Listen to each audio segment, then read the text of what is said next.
Nga omukulembeze w'abavubuka ba NRM niba nange awalala okutuusa obutali mumativu bwaife nga abakulembeze ba Youth League aba Busoga mu mobilization teams donadona edirikola emirimu nti abavubuka bano kituli kuwebwa mwaganya ku participatinga mu mobilization izidi nediriwo aya abasinga supportinga opposition wo bolingirire yali fraternity ya abavubuka.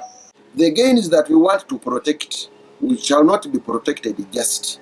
It is an effort of us the youths to come into it. We tulingirira ku program ya president alijaba mu district ye Bugiri olwaide igulu.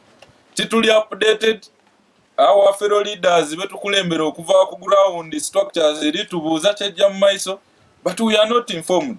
So tulikuwa omulanga nti twenda tube fully involved.